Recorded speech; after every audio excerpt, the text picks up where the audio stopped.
want you to know that every single one of you is a grassroots leader in the Tea Party movement. We need every single one of you this year to be a part of this group and to step up and join a committee and meet lots of new people that you have a lot in common with and you'll enjoy working with. And that is the #1 purpose of our meeting tonight. And now I have never had the privilege to do this, but I have to say it's truly a privilege to introduce the person who was one of the co-founders of this entire group, who set the standard for what we all are aspiring to accomplish today. And we are the only Tea Party in the entire country that can say, Mark Meckler's from our hometown. Mark, welcome. Man, it's hard to describe. I travel all over the country, and it's such a privilege to speak to Tea Party groups all across the country. And they're in rooms like this, and often not this big, sometimes just a few people around a table at a coffee shop. And it's always a privilege. It's always incredible to meet these people. But to come home like this, man, there's just nothing like it. So thank you guys for being here.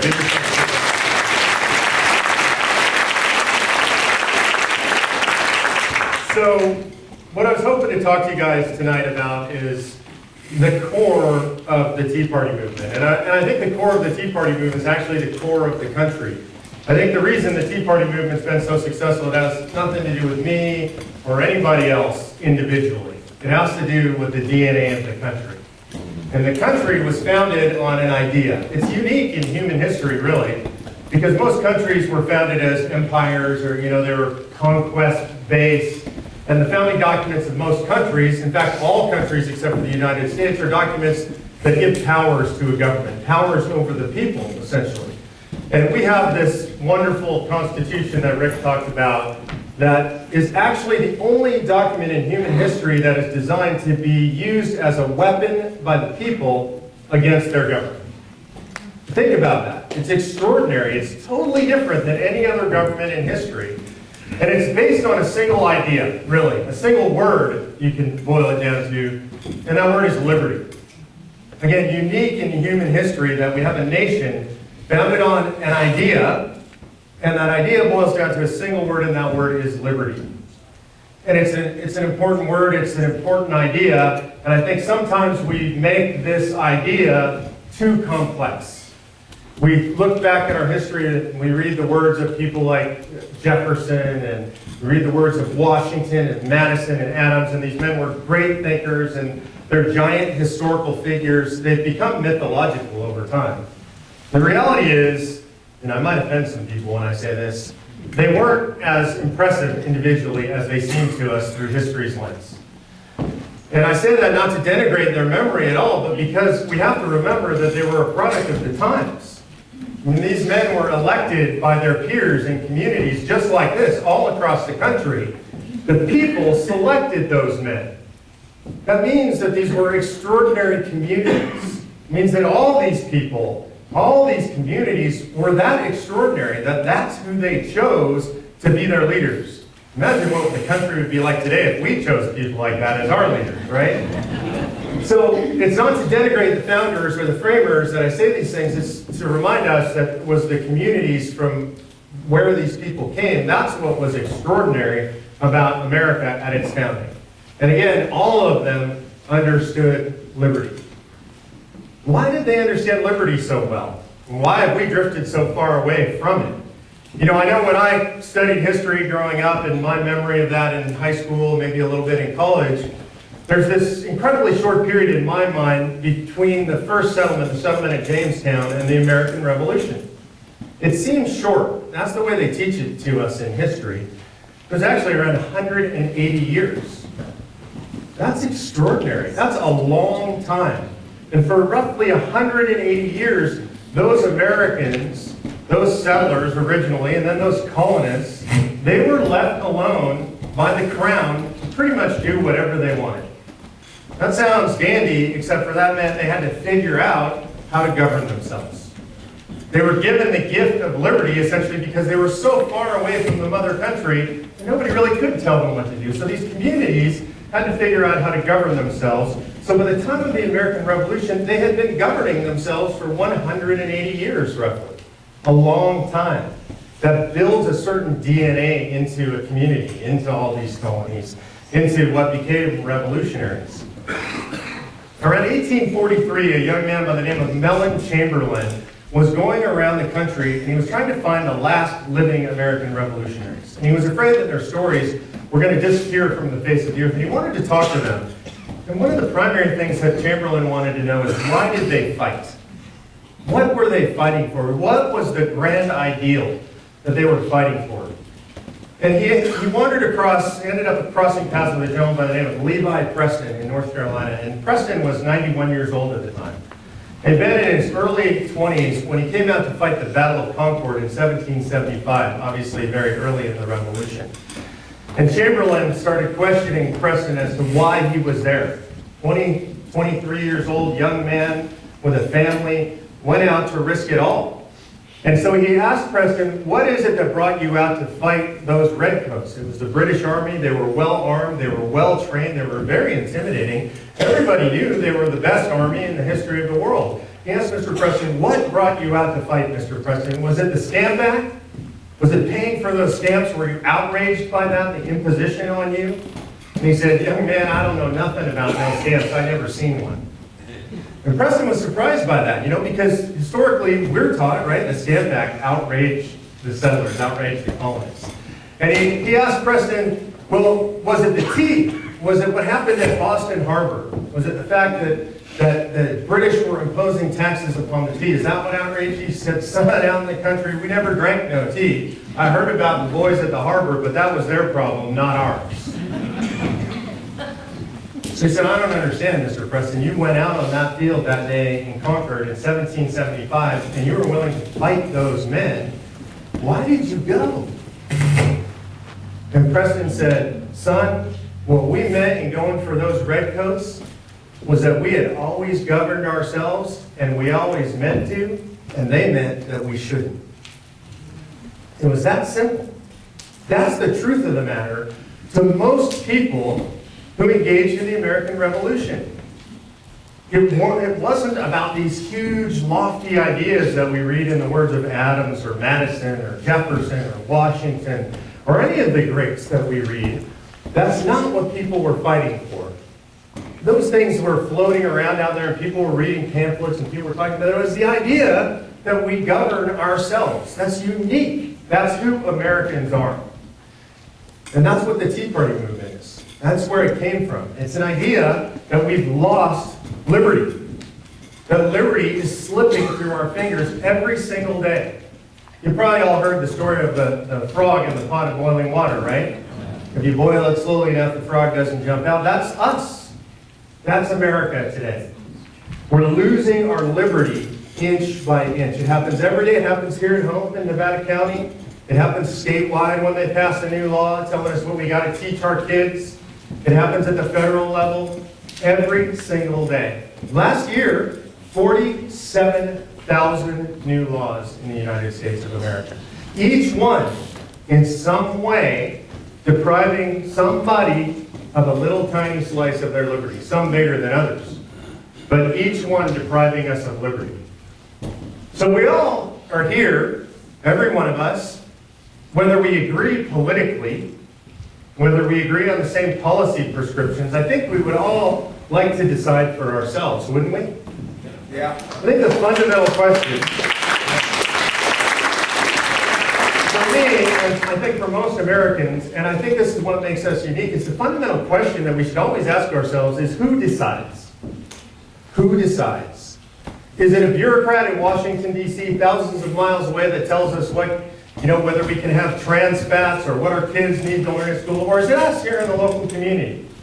Is it somebody at the state that tells us what kind of car we're allowed to drive or if we have to wear a seatbelt, or is that for us to decide in our own homes? Who decides? And I would argue to you that whether you are on the left or on the right, or you find yourself somewhere in between, you would like to decide more rather than less. Am I right about that? Yeah. So we have this common. This is American. This is in our DNA. It's not left. It's not right. It's not Republican. It's not Democrat. It's not conservative. It's not liberal. Everybody wants to decide for themselves. Amazing, I've traveled all across the country, and what I've found is people who are capable of deciding for themselves. Because the folks in Washington, or the folks in Sacramento, or sometimes the folks in Nevada County at the Root Center seem to believe that none of you are capable of deciding for yourselves. Right? They want to tell you everything about your life. So this is slicing away our liberty. We've been doing it for a very long time. We have allowed it to happen. Whose fault is it? Those politicians, they're bad guys, right? They're taking away our liberty. Those bureaucrats, they're bad people taking away our liberties, right? Wrong. It's us. It's us. We let it happen, all of us. Again, regardless of ideology, regardless of your political party, if you're not voting to make those decisions yourself, if you're saying, oh, I would rather abdicate that responsibility, I think the people in Washington know better than me, I trust them more than I trust my neighbors in my own community, then it's your fault. It's definitely my fault. I wasn't politically active until 3 years ago. I voted. That's not enough. That's not what the founders expected of us. The founders told us if we weren't involved, if we weren't educated, if we weren't committed, remember that little saying, our lives, our fortunes, our sacred honor? And they didn't say that during election year, right? It was permanent. They expected the citizens to be engaged, and they knew if we weren't, this would happen. Precisely what's happening today, they foresaw. They foresaw it in their own time. It started happening back then. It's human nature. They will take our liberty. It's what government does. It's what every government in the history of mankind has ever done. And it's what they will always do. And that's why the citizens have to fight back against the theft of our liberty. So I had a lot of people come up to me before I started speaking and ask me about a little incident that happened to me in New York about this. I never thought in my life that I would be able to start a story with these words. So not too long ago, I was arrested. I was in New York City, and I was at LaGuardia Airport, December 15th, 2012 this year, or well, 11, last year, sorry. And I walked up to the ticket counter. I like to get to the airport early, avoid the traffic. In New York City, that's a big deal. So it's 5:15 in the morning for a 6:15 flight. I walked up to the ticket counter. I did what I do as I travel all across the country, which is I went up and I asked for a firearms declaration. And because of the Tea Party movement, and because of the threats that I've received and my family's received, I have a concealed carry permit. You might have read about it in the newspaper. Not normally something that's talked about publicly, but in my case, I was lucky. So I walked up to declare that I had an unloaded, registered firearm locked in a TSA-approved case in my luggage, and I needed a declaration form. And the woman at the counter gave me the form. I filled it out. It was all good. She said, I'm going to need to call the police over to take a look, which is very common, actually. It's different at every airport. You might be surprised to know that security procedures vary from airport to airport, day to day, person to person. Really, I've seen it change hour to hour in an airport. So I wasn't surprised. The police came over. They asked me a few questions. After asking me a few questions, they said, we're afraid we're going to have to place you under arrest. And I literally, I mean, you guys laugh, I kind of laughed. I said, seriously? And she said, you have a permit for that handgun, for carrying that handgun in the city of New York. And I said, well, I didn't carry it. It's locked in a case in my luggage. And she said, in New York City, if you have a handgun and it's in your constructive possession, meaning anywhere that you could get to it at some point, you are carrying that handgun. And you're carrying a loaded handgun. And I said, my handgun is unloaded. You just looked at it. And she said, yes, but you have ammunition. And in the city of New York, if you have a handgun, and if you have ammunition, it's loaded. Anybody read Orwell, right? 1984? It's a little odd. So, you know, it seems, we can laugh about it in hindsight. It wasn't funny. And I'm standing in front of this counter, And I will never forget this experience. I will never forget a single second of this experience. Because she asked me to put my hands behind my back so that she could handcuff me. I can't even adequately, possibly describe what that feels like. That I walked up and as a law-abiding citizen did the right thing and exercised my Second Amendment rights and declared that I had an unloaded handgun locked in a TSA-approved case. And she put handcuffs on me at the ticket counter at LaGuardia Airport. She marched me out to a squad car and she stuffed me in the back of the squad car, which is not a pleasant experience. And for those of you who don't know, my mom's a retired cop, so it's a little irony here. And they took me to jail.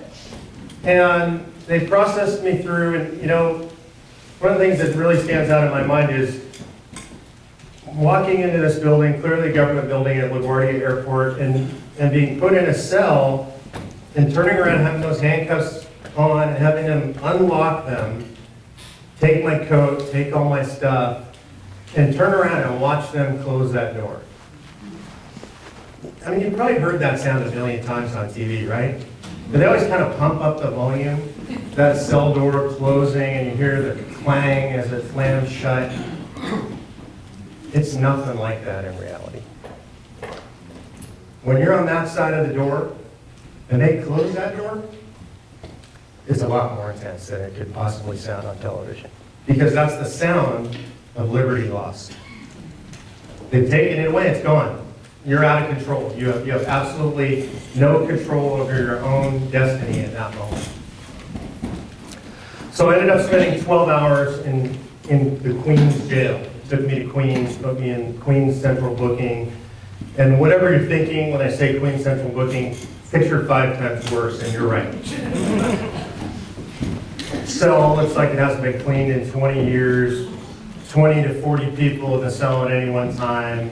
Nobody nearly as nattily dressed as I was. I was dressed pretty much like this, except I begged the police officers to keep my hat and not make me take it to the Queens Central Jail. That turned out to be a good move. They don't see many cowboys in there.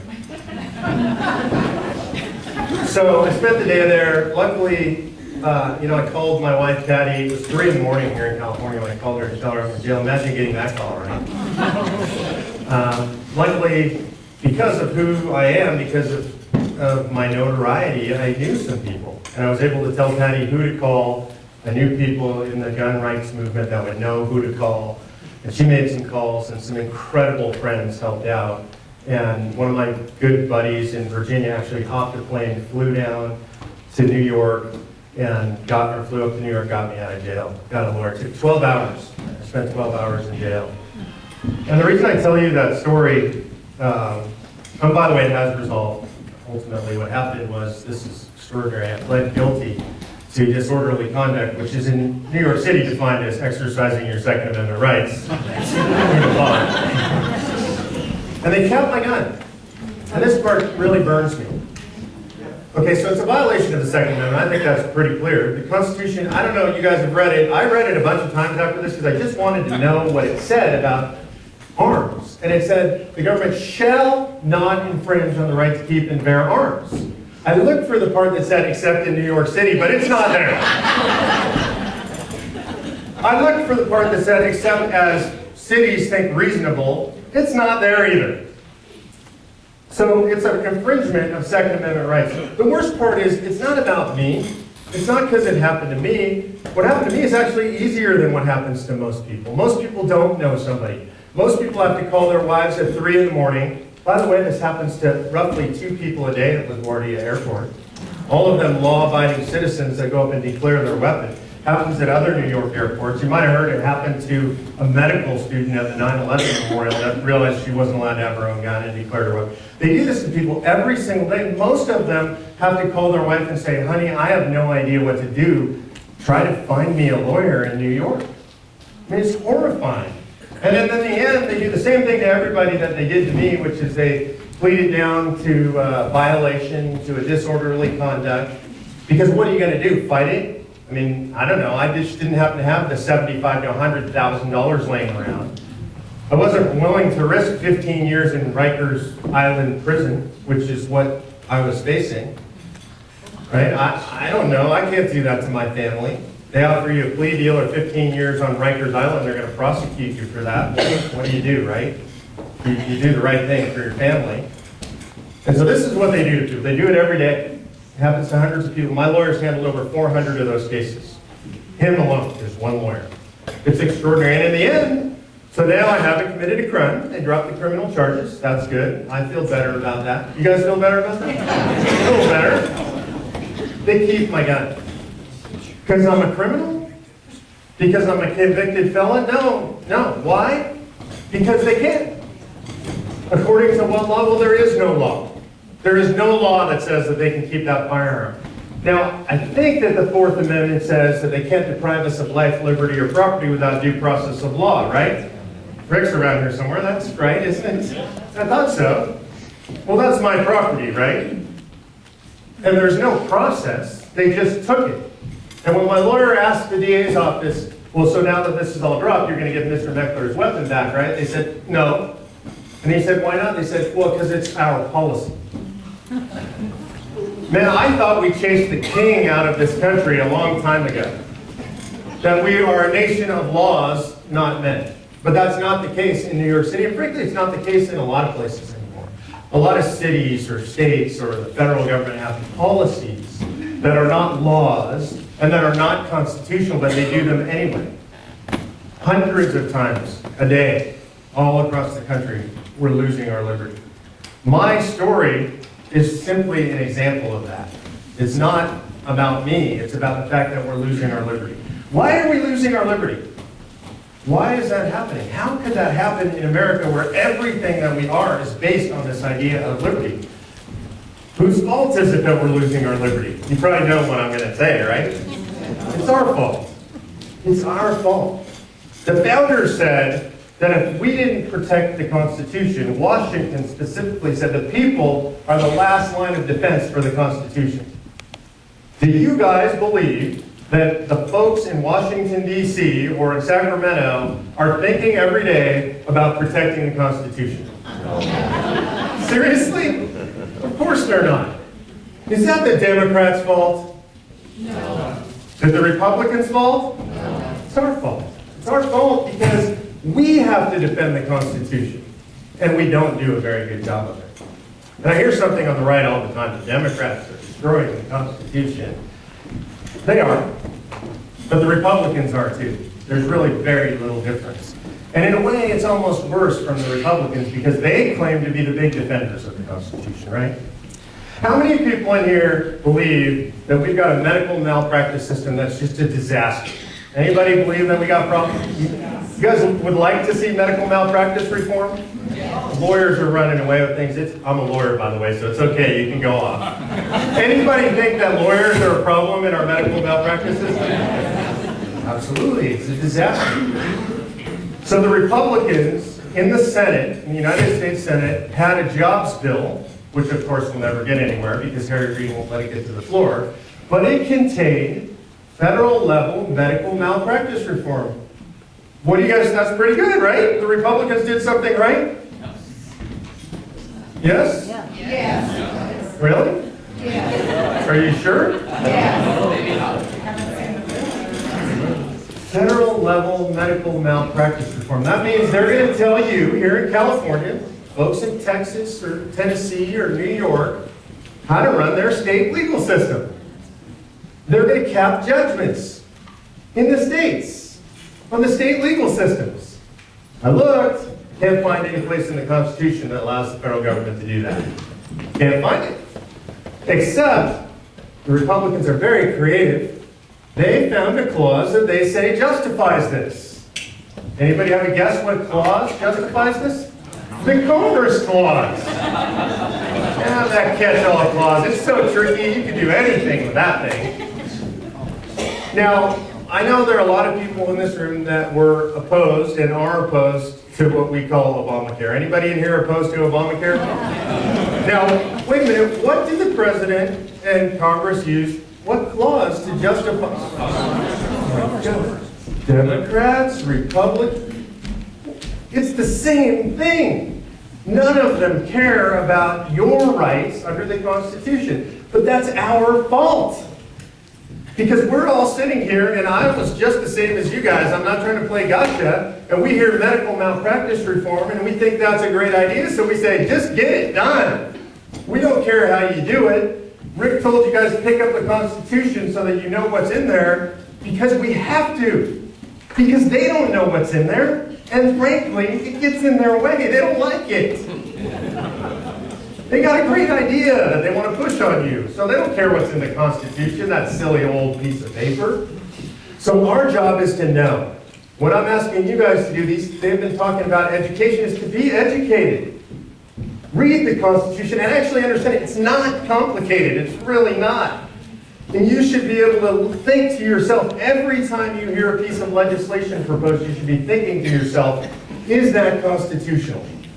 Is it not constitutional? I don't care whether you like it or not. Is it constitutional? That's the first question. Then you can ask yourself on a policy level, do you like it? Do you believe in it? That's really important. And it doesn't matter whether it comes from the Democrats or the Republicans, because if you're a Democrat, one day the Republicans are going to run everything. And if you're a Republican, one day the Democrats are going to run everything. And if you're a citizen, which I think most of you are, we didn't check IDs at the door because we're not allowed to do that for voting, so we figured it'd be a little overbearing here at the Tea Party. But I'm assuming you're all citizens. You want to protect your own Constitution. That's what we have to do. And the way that you do that is by being educated, but it's also by being involved. It's by being engaged. At the founding, there was a lot of engagement. People were just civically minded more than they are today. And I understand you're busy, I'm busy, we're all busy going to church, we're raising families, we got jobs, or we're unemployed and we're looking for work. Life is busy, but this is the root of our life in this country. If we don't pay attention, and Kim talked about voting, and she said you get a chance to learn the whole process. That's kind of a side benefit of what she's talking about. I don't think it's a side benefit, I think it's the primary benefit. You have to understand the process or you can't possibly protect it. You can't understand what they're doing to us. So, and you heard the talk about getting involved in the committees. This country was founded on committees of correspondence. Anybody hear about the committees of correspondence? So people who got together in communities, talked about what's going on, thought about what they wanted to do, thought about what they wanted their communities, their state or their colony and their country to look like, and they worked together on those things, and they communicated with other committees of correspondence. That's what we are. It's no different. The country's bigger, a lot more people, more complex, I acknowledge that, but we're still committees of correspondence. And you guys have got to be involved. It's not enough to vote. We all agree on that? Not enough to vote? It's not enough to just come to a Tea Party meeting. It's not. You know, I know there's some folks from Occupy, welcome by the way, and it's not enough to go out and protest as Occupy. It's not enough. You have to be involved and engaged in the process. So I'm going to do something that we don't normally do, that I don't normally do when I'm speaking, which is I'm going to take a break here. And I'm going to have a little bit of water, and I'm asking you guys to do something. Commit yourselves. Not just to coming to a meeting. Come up to these tables, sign up for a committee, get to know some other people in the room, get involved. The country is at stake. Left, right, center, doesn't matter. The country is at stake. And if you guys are going to save it, and you're the only ones who can, then you got to be involved. What I want to ask you as a favor, and I probably didn't make this clear, is that Mark's book is coming out on February 14th. However, at the book signing, we are allowed to buy that book at a discount because of the number of people that we will be buying the books for in advance. And so if you buy it there, where Mark can sign it for you, the proceeds will go to the 2 Tea Party groups in this area who are putting it on, help pay the expense and also money for our group. Thank you again, Mark. And now, I'm sure glad I don't have to speak after this gentleman. Mark, are you ready? I'm ready. Here he is. Thank you. So thank you guys. For those of you who came up and signed up to do something, I appreciate that. And even if you didn't, I hope that you're going to do something, that you're going to get involved. And I don't really care, I don't mean to say it like this so cavalier, but I don't care if it's the Tea Party, just get involved. You know, to the folks that are running for office, thank you guys for running for office. It's so difficult nowadays to run for office. The things that we do to the, is it foolish to run for office? It almost seems like it is, right? The poor souls that run for office, it's expensive, it's vicious, people will attack you, people will smear you. So a big round of applause to the couple of folks we have.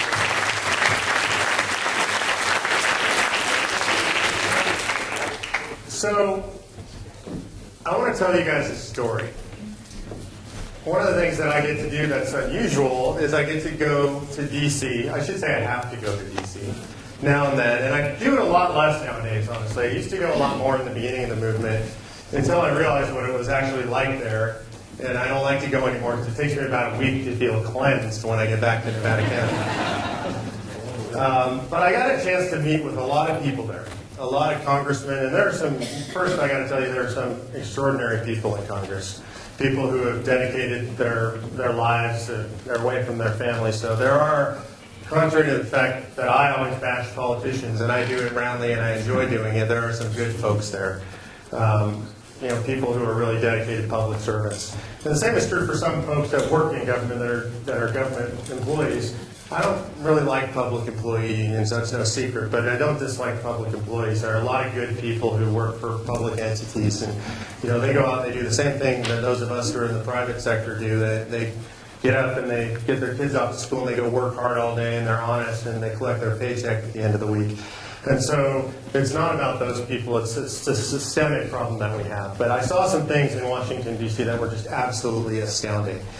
And I get criticized by folks in the Republican Party all the time because I'm not very nice to them. You can tell it makes me very sad. It's honestly the funniest part of what I do because the Republicans are so sure that people in the Tea Party should be Republican that they just take it for granted. By the way, I'm not a Republican.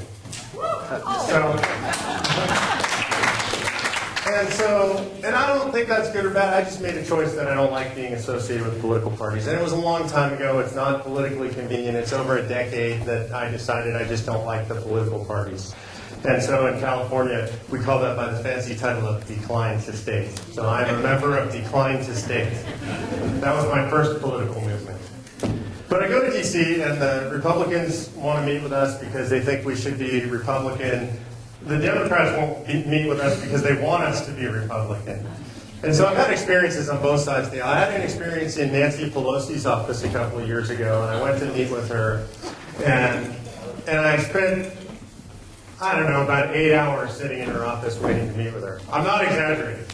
I spent all day there, just sitting there, and every time somebody on the staff would say, the Congresswoman is very busy and she's going to be unable to meet with you, I would say, oh, that's okay, I'll wait. And I spent the entire day there. And I got to tell you, I've never been so rudely treated by the staff anywhere. It's just unbelievable the disdain because I said I was a member of the Tea Party. And I had the same experience in Barbara Boxer's office. They just hate us because we're Tea Party. It's a vitriol and a hatred that is just astounding. You guys have heard it, right?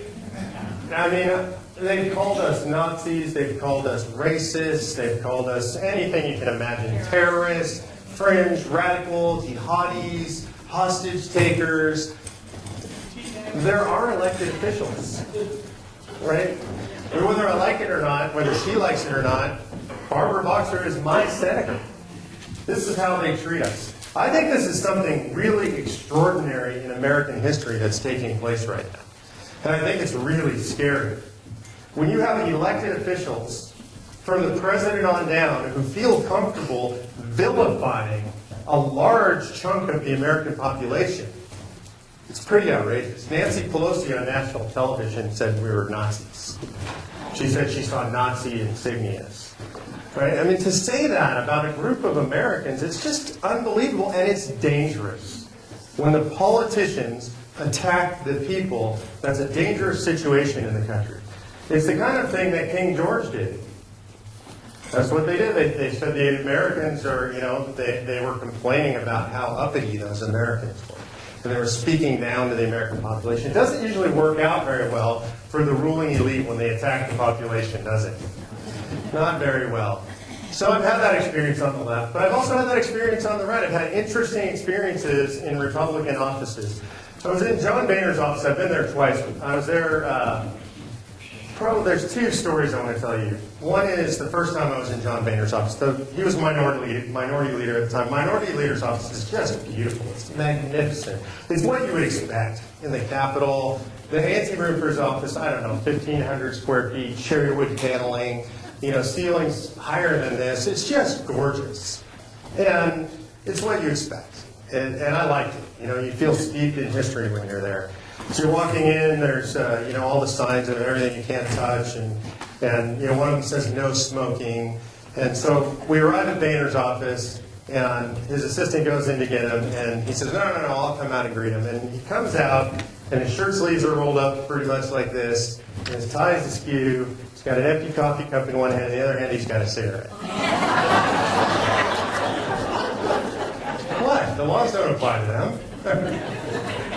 Are you surprised?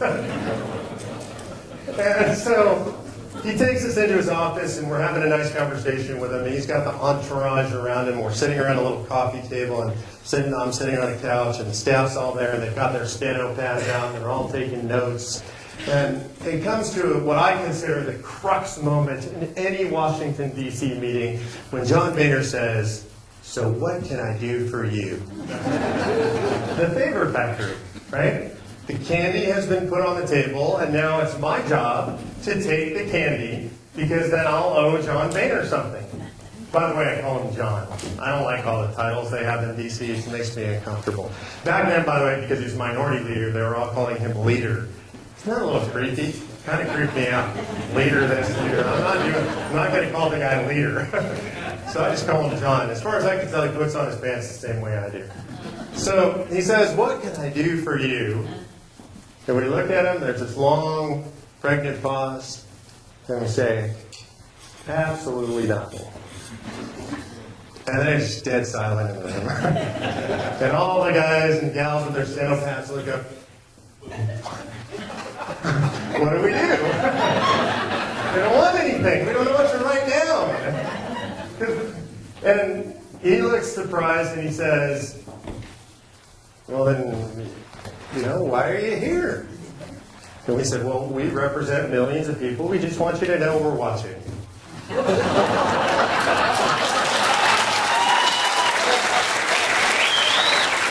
guys liked it, but it didn't go over very well. The meeting ended shortly after that. Our second meeting in John Boehner's office was shortly before he became Speaker of the House, and it had become apparent that the Tea Party movement had lifted the Republican Party to the point where John Boehner was going to be Speaker of the House. Pretty extraordinary, right? The pinnacle of the congressman's career. And we wanted to let him know what we expected as the people if he became Speaker of the House. And what we expected was radical, bold, visionary leadership. That's what we were looking for. We told him the country is at stake. The republic is at risk. It's time for something radical. And what we propose and what people in our movement across the country have voted on is we want you to propose going back to President Clinton's last budget. Be still his heart, I said President Clinton's name. And he said, are you serious? And we said, yeah, we're dead serious. So we cut about $500 billion off the budget. And man, it's great politics. Can you imagine the new Republican majority or Republican speaker proposing Clinton's budget? It's just beautiful.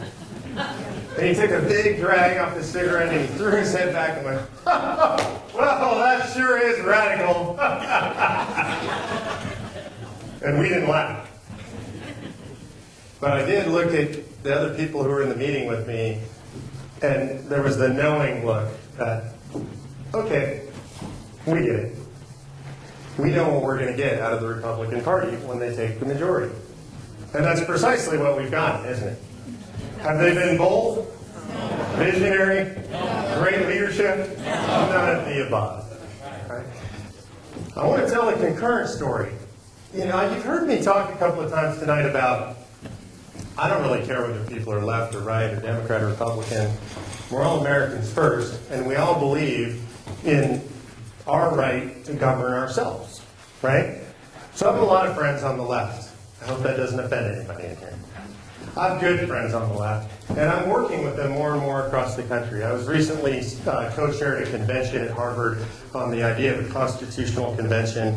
My co-chair was Professor Larry Lessig, who's a noted constitutional expert. He is a progressive, very progressive guy. But we both believe that the country is slipping away from the citizens.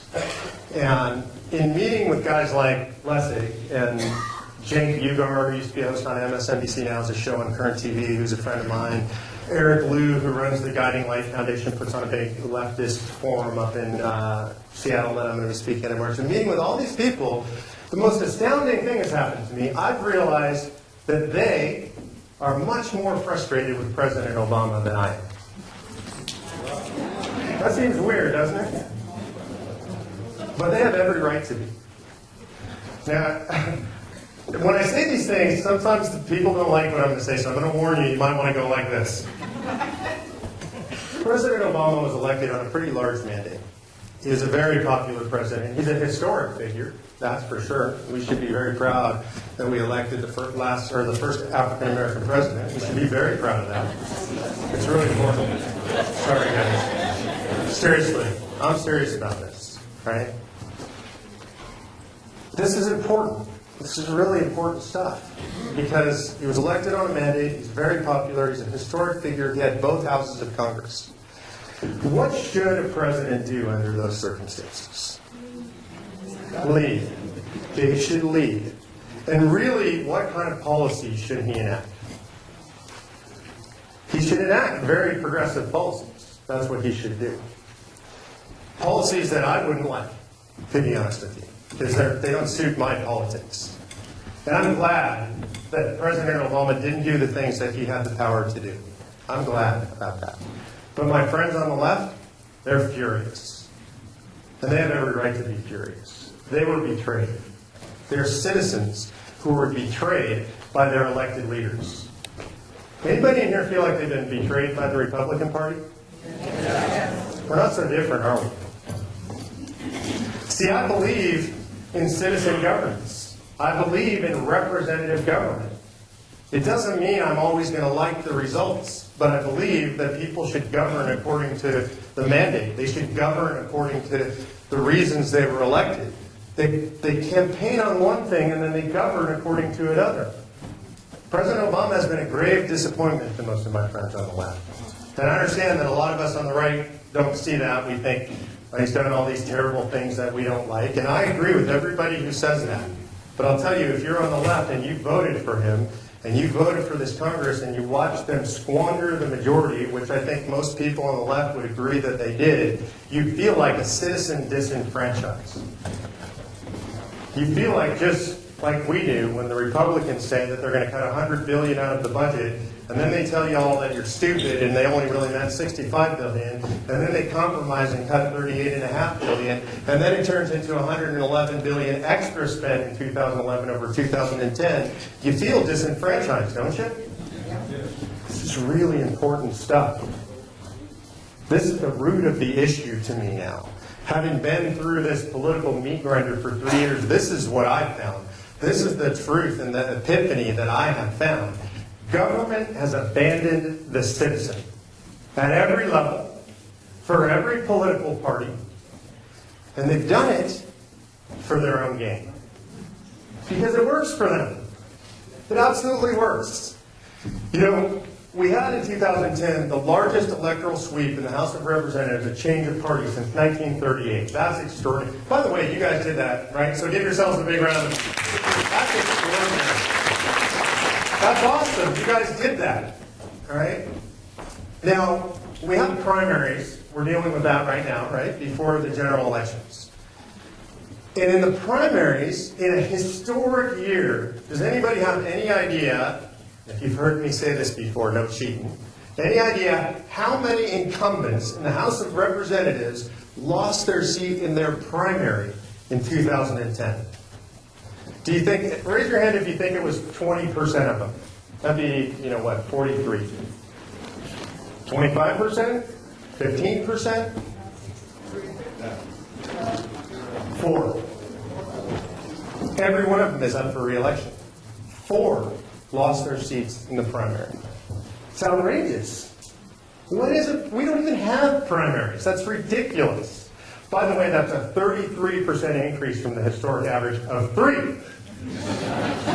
More incumbent members of the House of Representatives die in office than lose their primaries. God is doing a better job of creating turnover than we are. Why is that? It's a fake fight. They don't want you to vote in the primaries. It doesn't do them any good. It doesn't do the parties who control the primaries any good to have a primary. They'd rather there weren't primaries, because then they could just sit on their little thrones and never have to answer to anybody. 80% of districts in this country are uncompetitive. That means if they're Democrat, they're staying Democrat. If they're Republican, they're staying Republican. Do the math. That means you only actually have a say in the general election in 20% of districts. 80% of the country, fixed. It's a fixed system. There's no fight. No wonder they don't represent us. They go to Congress. They never have to face re-election. A lot of these folks never even have a challenger. The average margin of victory in a primary election where there's actually a challenger is 38% margin. They don't spend any money. They don't spend any time. And guess who the leaders are in Congress? They've been around the longest, which means they don't have any challengers in their primaries. And they have fixed districts, which means they don't care what you think. They don't care. They don't need to care. They don't have to answer to you ever. Never. For their entire lives. They will never have to answer to the citizens. That is unbelievable, and it is unconscionable, and it is destroying this country. Do you guys agree with me on that? And it's not a Democrat versus Republican issue. It's not the D versus R paradigm. God, they love having you guys in that paradigm. They want you, the Republicans want you to just hate the Democrats. And the Democrats want you to hate the Republicans. Conservatives hate liberals, and gay rights folks want you to hate the marriage and family people, and vice versa. Pro-life and pro-choice, they want that hatred. It works for the politicians. Because if they can divide you, if we don't stand together and take the power away from them, who has the power? They do. That's what they want. And it's working really, really well for them. Why would they give up their power voluntarily? Man, if you go to D.C. and you see what I've seen, and you see the kind of restaurants these guys eat at, you see the kind of cars that they're driven around in, you see the private health club at the Capitol, you see the private cafeteria. How come when we elect them, they're running for the House of Representatives, but when they get there, they're called members? Like it's some kind of exclusive club. Why are they represented? Why are they called members? They're all members because it is an exclusive club. They don't want you in it, and they don't want you to have any power over who's in it, and they just want you guys to go away. And frankly, if you would just shut up and go away, they'd all be a lot happier. Right? That's the way it works. I'm afraid to say it. Democrat, Republican, doesn't matter. There are exceptions. I'm vilifying politicians. I love doing that. But the majority of them are stuck in this system. And even good people go and they get stuck in this system and they become bad people. Or they become what I would call relativists. Well, I'll vote for that even though I don't really like it because if I want to get this. But there is a way to fix this. There are ways to fix this. Number one, you engage in the primary aggressively. That's where you should put maximum energy. Right? We have to engage in the primary. We have to fight about this. You have to engage. It's the only way. And then there are some particular solutions that I would recommend. You heard a little bit of talk about my book. My publisher gets mad if I don't pitch the book, so I'm going to tell you a couple things that are in the book. There are some fundamental reasons the country is the way it is today, right? It doesn't just happen by accident. And if you study history, which we should all do, you'll understand, you start to see patterns. I had somebody come up to me talking to me about, Jeff was talking to me about economic history, and you see the patterns in history. And as I started researching the book, I noticed that 1913 came up quite a bit in our history. It was a fundamental change year in America. It was at the end of the end of the early progressive era, starting in about the late 1880s, 1890s. And in 1913, we had four major things that happened in the United States of America. Number one, I'm not going to go into detail about this. A lot of people know a lot more than I do, but the Federal Reserve was formed in 1913. Yay! No, I guess not. No, that's a bad problem, right? Bankers in control of America. So that's a fundamental problem. In 1913, we enacted, through the 16th Amendment, the federal income tax. Yeah! You guys don't like that one? But you know what? We got to pay taxes. I don't have a problem with paying taxes. But the problem with the federal income tax was that it broke the balance of power. The federal government was never supposed to be able to extract money directly from the citizens. The citizens were supposed to be protected by the states as an intermediary for the flow of citizen capital. So the state could say no. So the states could fight with the federal government on our behalf about how much taxes we paid and how those taxes were spent. So we broke that balance with the federal income tax. So I would say, as the radical I am, we need to reset that balance and repeal the federal income tax. You guys, what do you think about that? I know, it's crazy, right? How can we do something like that? We repealed prohibition, didn't we? Number two, in 1913, we decided that it would be a good idea to directly elect U.S. senators by the 17th Amendment. Now, this is unbelievable. I had no idea that the 17th Amendment existed before this movement. I mean, nobody ever taught me about this in school, but actually the way the founders set up the system is the senators were appointed by the states to be the state, as an entity, their representative in Washington, D.C. Now, why would the states actually need their own representatives in Washington, D.C.? Because the federal government, by its nature, will always consume power, will always draw power to the center. That's human nature, and the founders knew this. And the senators were there to say no. Their job was to prevent the federal government from absorbing and from abusing all this power. Now, I'll give you the best example I know of that. You've heard the term unfunded mandate, right? So the federal government goes to a state and says, we are imposing these regulations, and it's going to cost you hundreds of millions, maybe billions of dollars. You're going to have to spend that money, and we're not giving you any money for it. And the senators say, I'll vote for that. Seriously? They're supposed to represent the state. And if they did, if they were appointed by the legislature, how would they vote on that? No. Universally, they would never, ever vote for an unfunded mandate. They would say, you know what? If we want to do that in our state and you're going to make us pay for it, we'll do it ourselves. We don't need you to tell us what to do. It's absurd, the unfunded mandate. Why did the senators vote for it? Because it consolidates power in Washington, D.C. Where are they? Washington, D.C. Where's their power come from? Washington, D.C. Not here. State legislatures have nothing to say. And I want power close to the people of both parties. That's what I want. So right now, if you called your representative, right? If I called Tom McClintock and said, Tom, I am so upset about what Barbara Boxer and Dianne Feinstein are doing, you need to call them up right now and tell them I want to talk to them. Or you need to get them in line. What would Tom say to me? He'd say, Mark, they're not going to take my call. He'd say, I don't have any control over what they do. Hey, if they were appointed by the state legislature, it brings my senator back to me.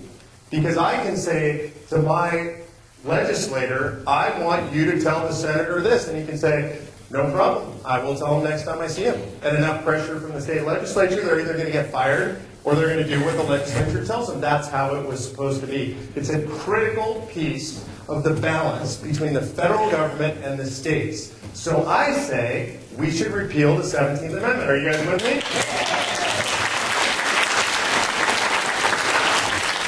So here's the argument that I've had from folks on the left. Larry Lessig made this argument. He's one of the smartest guys I know, and it scares me when he argues against me because I'm always worried I'm not going to have an answer for him. And he said, but Mark, you must not know your history. The 17th Amendment came about because in the states, people realized that the senators were very corrupt, and they were having all these problems with corruption in the Senate. Come on, it was like he was being the straight man, right? I said, seriously, Larry, how's that worked out? And he just looked at me and said, you're right. Okay, so that's 17th Amendment. The last one, the last major mistake of 1913, I'm sure there were more, but this is the last one I'm aware of, is the Reapportionment Act of 1913. We have 435 members in the House of Representatives, right? Well, but that's not how it was supposed to be. It was set up so that every 10 years we would reapportion the country after we did the census, and we would add new seats based on population. Now, there was an argument among the Founding Fathers, 30,000, 40,000, 50,000 per district. That was the argument about how many. Today, average district has over 700,000 people in it. The largest district's around 900,000. Is that a representative government? No. Can those people actually represent their constituents? No. Because most of us will never even cross paths with our member of the House. They were supposed to live in the community. They were supposed to go to the same churches and synagogues. They were supposed to be the local farmer that you knew, or the local pharmacist. That's the way it was supposed to be.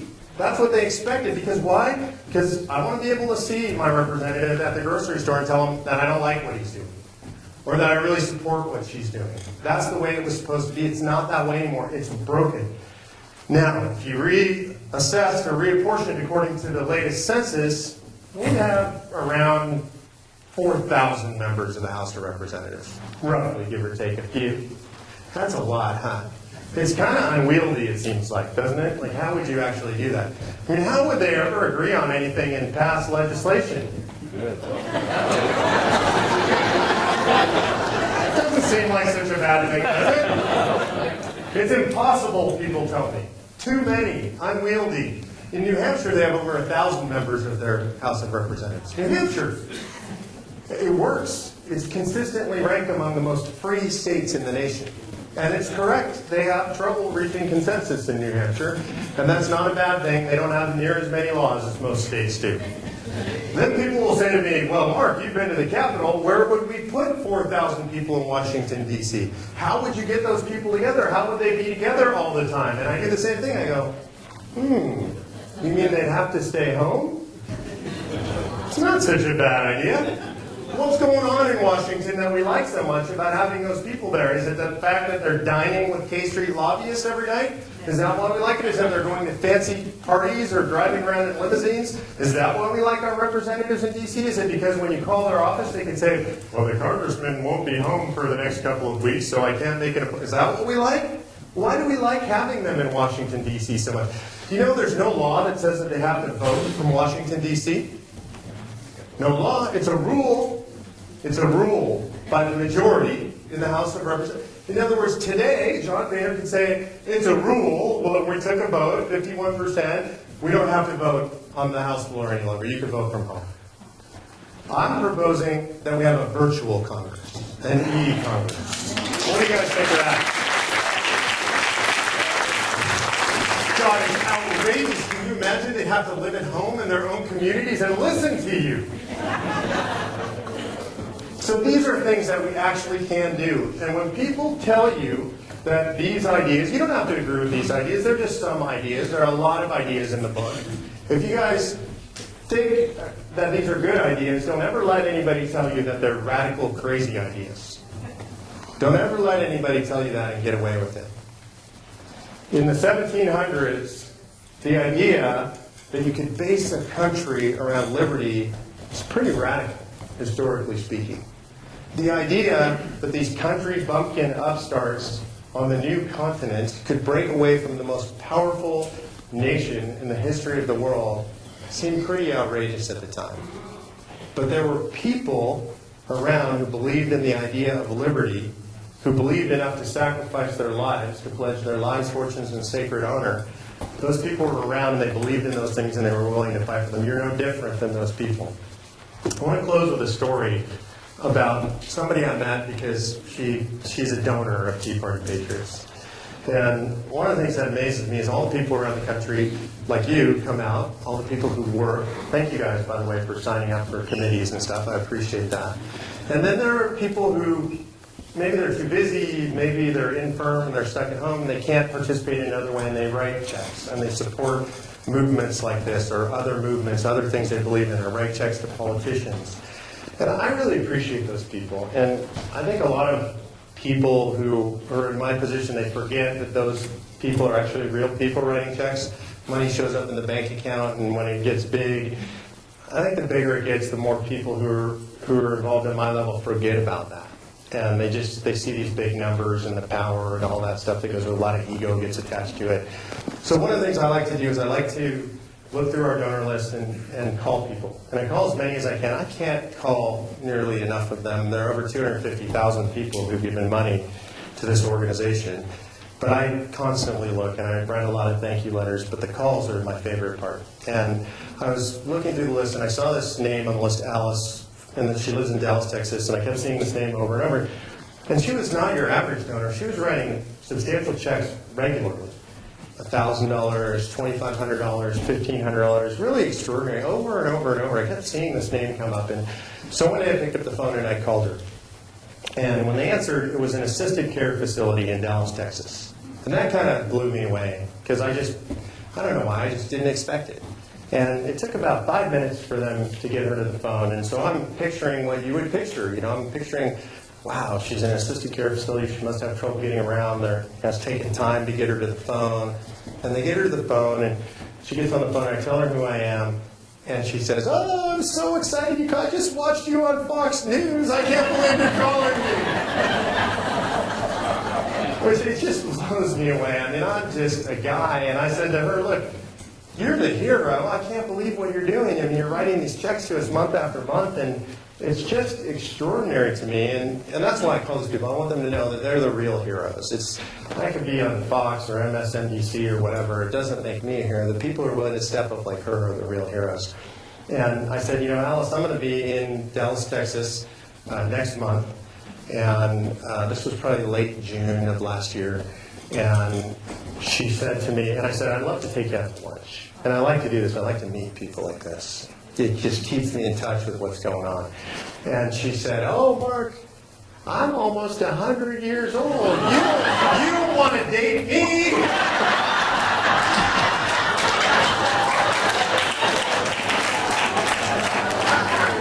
And I said, "Alice, my wife wouldn't let me date you even if I wanted to. But I would still like to take you out to lunch." And so I did. I got the chance to meet Alice, and I met her son, who was 73 years old. And so three of us went out to dinner, actually, in Dallas, and we had an incredible conversation. This woman is so sharp. By the time I met with her, she had actually just turned 100 years old. July 4th of last year, she turned 100 years old. It's incredible. So I meet with her, and her husband is kind of leading her, or her son, leading her through the candidates for me, and telling me what she thinks of each candidate in the Republican primary. And she's walking through Michelle Bachmann, and she's talking about what her positions are and what her history is. And I mean, she knows. This woman is completely engaged, and she's going through candidate by candidate, right? And it's just, I'm stunned by her depth of knowledge, by how sharp she is. She's a little hard of hearing, but she's really sharp. And he gets to Herman Cain, and he says, "Mom, tell Mark what you think of Herman Cain." And she says, "Who?" He says, "Herman Cain." "Who?" She says, "Mom, the black guy running for president." And she says, "Oh, do you think we're ready for a black man as president?" And he is horrified, right? And he's like turning bright red, and he's looking at me, and he's looking at my God, I can't believe my mom. And he says, "Mom, Barack Obama is our president." And she says, "I know, I was just pulling his leg."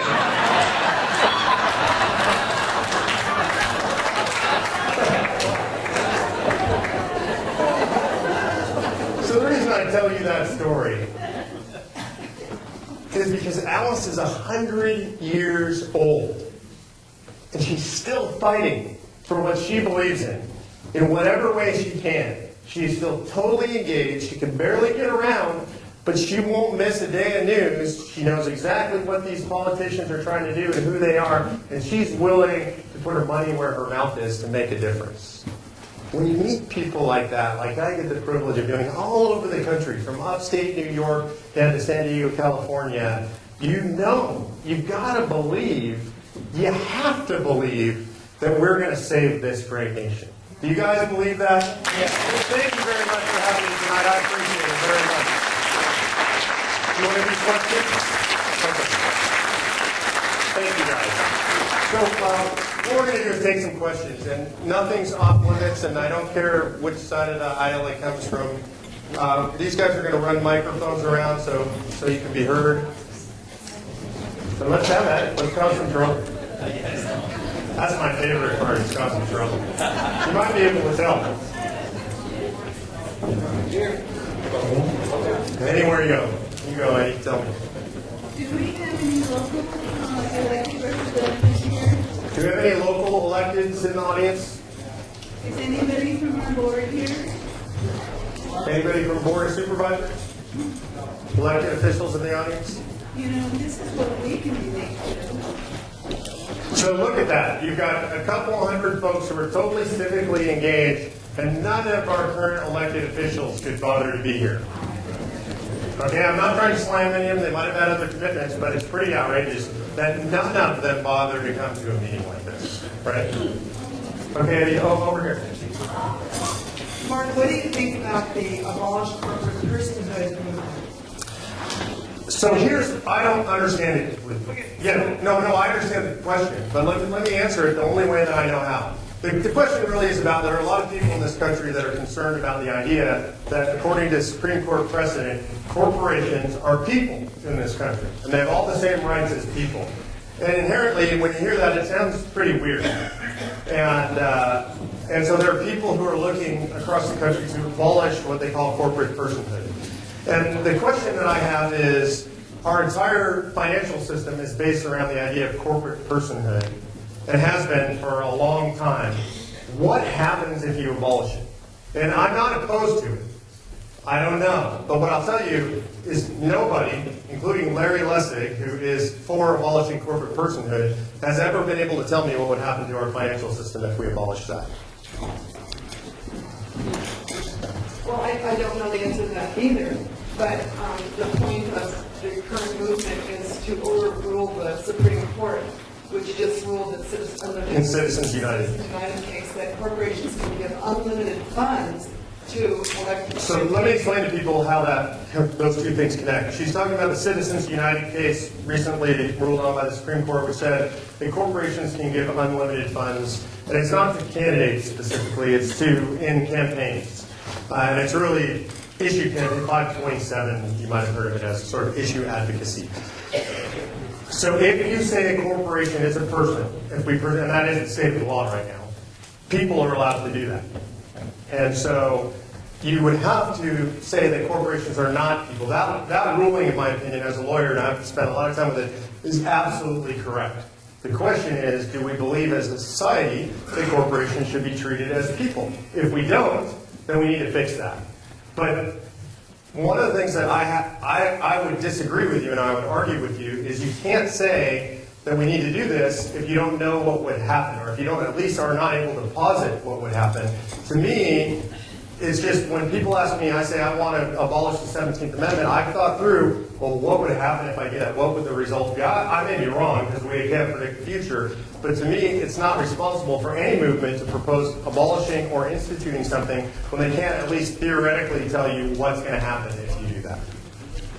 Over here. Do you believe your incarceration in New York had anything to do with the Patriots Act that Bush signed? The question is whether my incarceration in New York had anything to do with the Patriot Act, and I don't think it did. I've also been asked, a lot of people have posited that I was arrested because I'm the Tea Party guy. I don't think that's true either. I'm not a conspiracy theorist kind of guy. And hundreds of people get arrested for the exact same thing, and we're long before the Patriot Act. So I don't think it has anything to do with that. I think it has to do with the fact that literally at the borders of New York City, the Constitution ceases to exist, that the people in that city that write the legislation believe that the Constitution does not apply in New York City.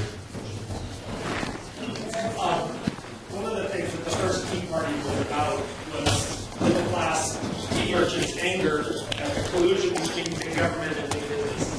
There used to be a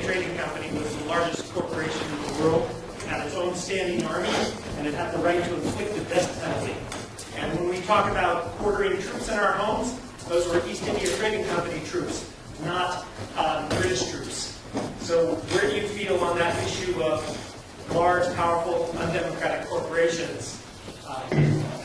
I think, so I don't know if you guys could hear, he was likening the corporations today to the East India Company. At the founding of the country, East India Company was essentially government-imposed and protected monopoly. It was the intersection of vast corporate power with government power.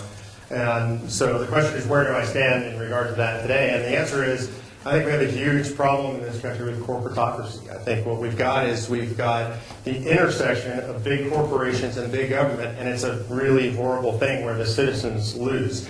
I don't have, and you said one thing, there was a phrase you used that I would disagree with. You said undemocratic corporations. I don't care how undemocratic the corporation is. They run their private entities. As long as they're not running the government, I don't care how they operate their own internal businesses. They can operate, I don't know if that's what you meant, but I just wanted to clarify. But I also want to add to that, again, I have nothing against vast, multinational, global corporations. And frankly, if you look at the wealth and the prosperity we have today, if you look at the ability to eradicate disease, if you look at our incredible standard of living, the vast majority of that has come to us because of corporations. Some would argue because of the ability of corporations to be treated as persons. And so I don't have a problem with corporations. I have a problem with corporations when they intersect with big government in a way that excludes the citizen. I think they do that today.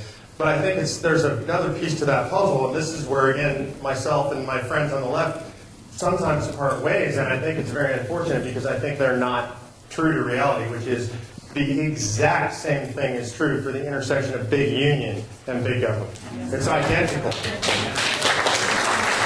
I think it's disingenuous, and I hear this on the left, it is disingenuous on the left to be for big union and against big corporation. Because those two things, it's a parallel. They're both influencing government in a way that excludes the citizen. That's their whole purpose in influencing government, is they don't want you guys to have a say. They want to protect their power. They're in on the game with those folks in D.C. or Sacramento that I was talking about. And I think we need to fix all of those things. I can say, my wife was working for state in 78. Our illustrious Governor Brown signed that law, collective bargaining law. The state, the union went to Hawaii and said, well, now you have to join the union. I won't tell you what she told them. But they said, well, you can save yourself $1. She said, I'll save myself $1. She was forced to pay non-union dues. And for all those years, we knew that union dues was going to Brown and his cronies.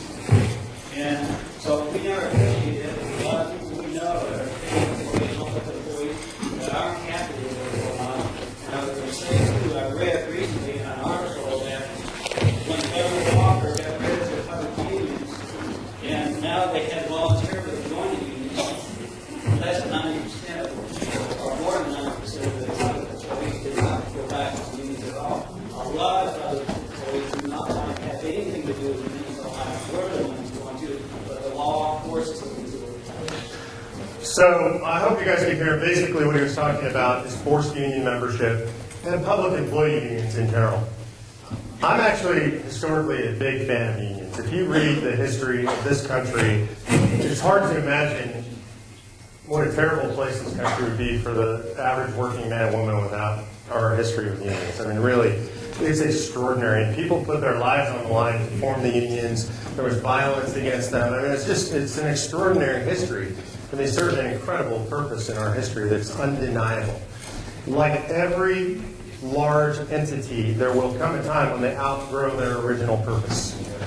The government has done that to us. Big corporations become stagnant. They become corrupt. Unions do the exact same thing. They're not exempt from the laws of human nature.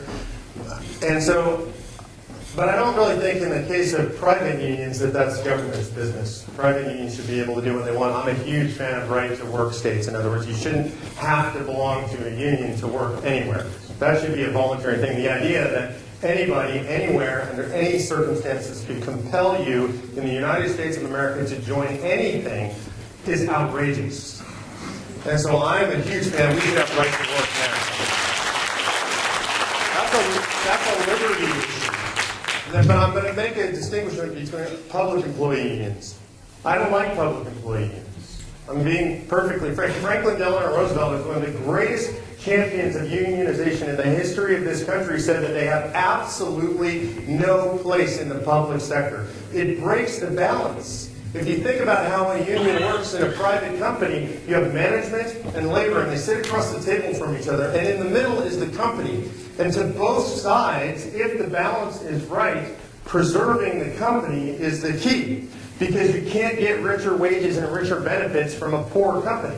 You have to make the company profitable. So there's always this balance point in the center between management and labor, which doesn't exist in the public employee situation. Imagine the public employee situation. I'm a labor negotiator, and I'm sitting across the table from somebody in the California state legislature, and I'm saying, you need to raise our wages and benefits. And that person says, you're hallucinating, we have no money. And they say, well, that's okay, because we've got Stan outside, and if we put the money into the race, you'll lose, and he won't, and he'll vote for it. And they say, but there is no money. We don't care. You'll raise taxes to bring that money in. You will take money from other citizens to make our needs be met, whatever they are, no matter how outrageous they are, and there is no possible way to balance that. And there's one more thing. Public employee dues are taken by the heavy hand of government out of public employees' paychecks and given to the unions, who then spend them on political purposes, meaning not only can you be forced to join, not only can they forcibly take money out of your paycheck, but they can give that money to people who are voting for things that are morally abhorrent to you. I posit that's not the America that I live in.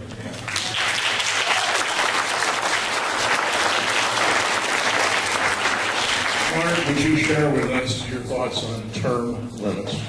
Term limits. So, do you guys like term limits? What do you guys think of term limits?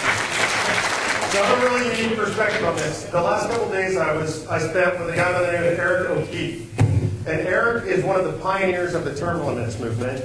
And he was responsible for many of the initiatives in many states where they passed congressional term limits. They got it, I think, in 26 states, and then the Supreme Court said no. I don't know if you guys recall that.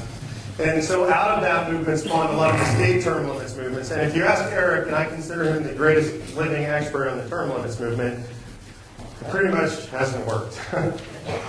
It hasn't worked. The proof is in the pudding. California has term limits. How's that working for us? Yeah. It really hasn't fixed anything. And it's not, he wouldn't tell you that term limits are bad. He wouldn't tell you that they're good. He would just say it didn't really solve any of the problems I thought it was going to solve. This is a man who dedicated years of his life, his own money, traveled all over the country, and he says it didn't fix anything. So that's kind of where I stand. I understand why people want them. It's viscerally very satisfying, but it really doesn't fix the problems that face the country. Thanks. So Mark, can you talk to the alt-right people? Just speak up. We're ready to. Okay.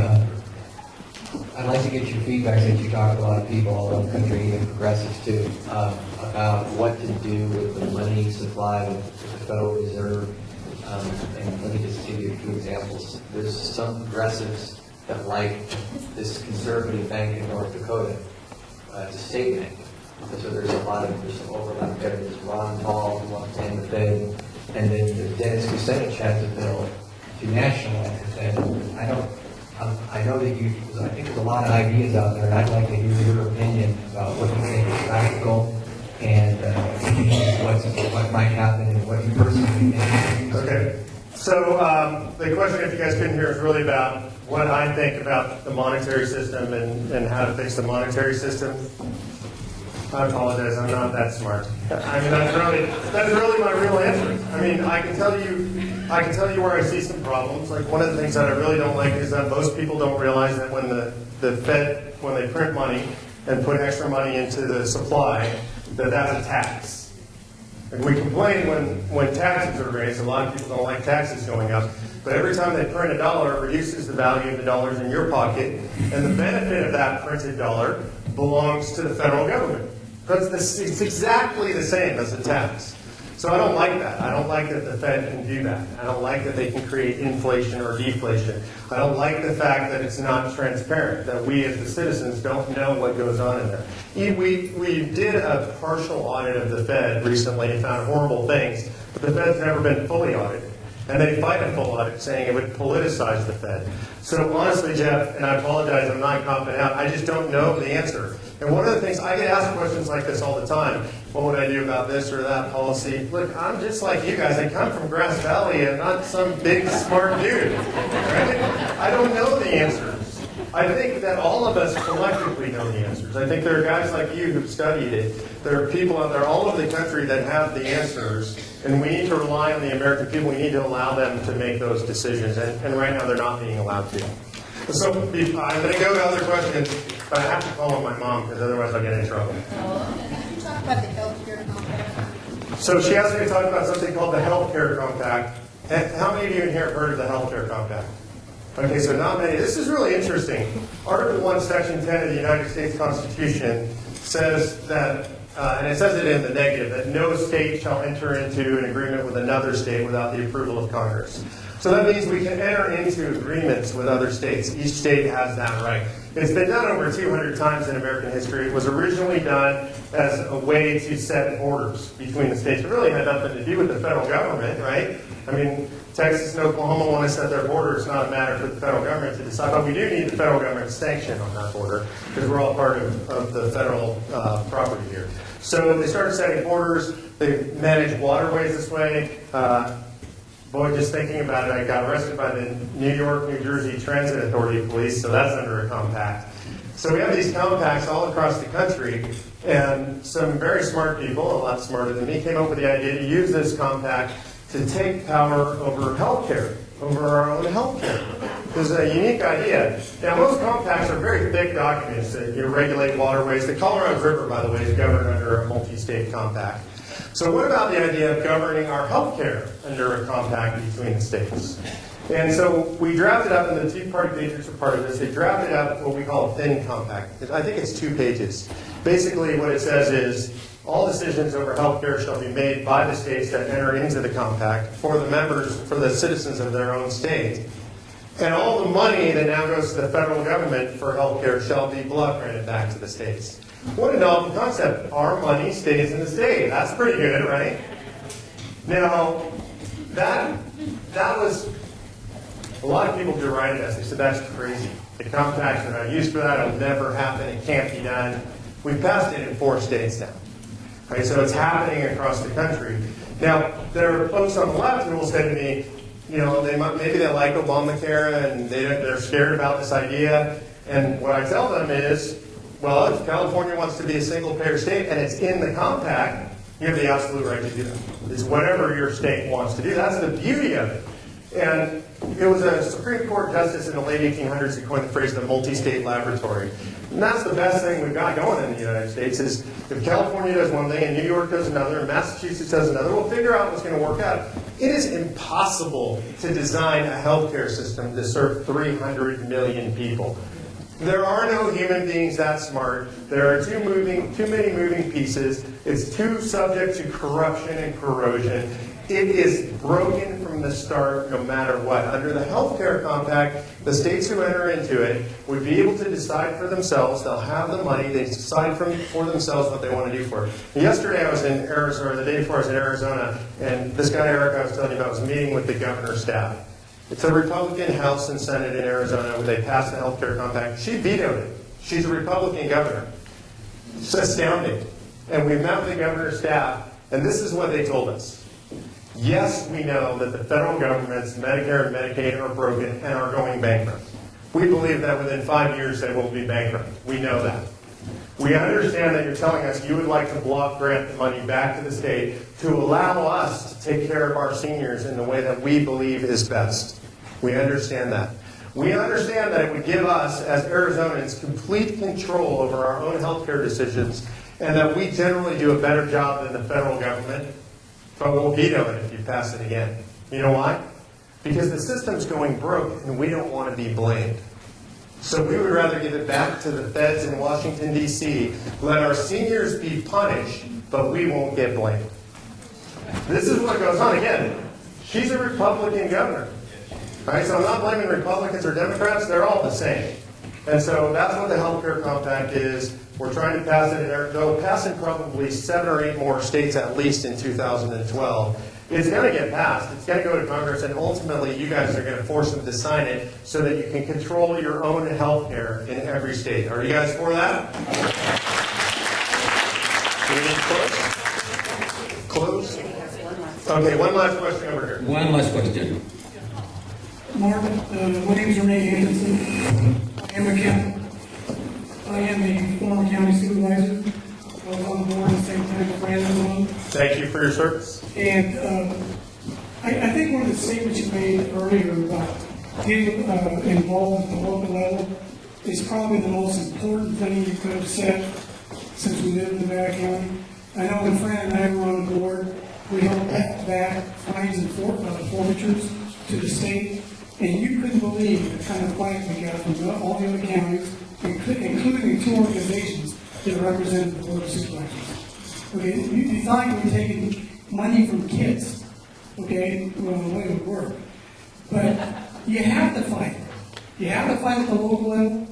If you don't fight at the local level, if you don't send people at the state level from the local level that represent the people from where they come from, it just perpetuates itself. But the only thing, I did attend the Board of Supervisors meeting this week. One of the things that astounded me, okay, is one of the supervisors said if I wanted a question answered, I had to call my representative. Okay, well, he represents me. He may not be in my district. I'm not going to tell you who this guy was, but he does represent District 1. Okay?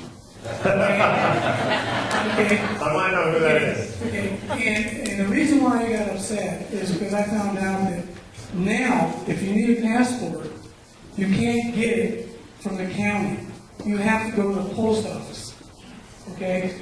Which is run probably better than any other organization in the world. Okay? So if you think it's going to take you 9 weeks to get a passport now, you can imagine what it's going to take to get it from the post office. But the reason why I got upset really is the court recorder can take all your documents, which are all legal, but he can't handle passports.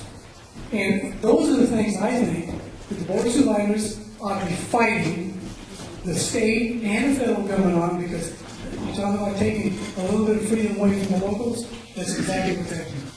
Thanks, Renee. And I agree with that completely. And I think that's a great concluding spot, because whatever your political persuasion, you should want to make the decision locally. You should trust yourself. You should trust your neighbors. You should trust the people around you a lot more than you trust people far away from you. You want those decisions. You want the board to fight to keep those decisions in their own power. You don't want those decisions going to Sacramento or even further away to Washington, D.C. I promise you, it will never be good for you as a person and your family for those decisions to be made far away from you. And I have to stop taking questions. I can talk to you afterwards. So that's what I would conclude with, is right here, people are all occupied about the presidential race. I don't really care about it that much, to be honest with you. I care more what we do here locally, and then my passion level for what's going on kind of goes down the further up the chain we go. The most impact you can have as a citizen is right here. If you think of the power pyramid with the president at the top, you have the least access at the top of the power pyramid. How many of you have ever sat down with the President of the United States and been able to tell him what you think or her? I mean, most of us never will. And your senator, probably not. Your representative, probably can, right? County Board of Supervisors, absolutely. City Council, for sure. That means you as an individual have the most ability to impact the system right here at home. So thank you guys for being here. Thanks for all the questions. I appreciate it.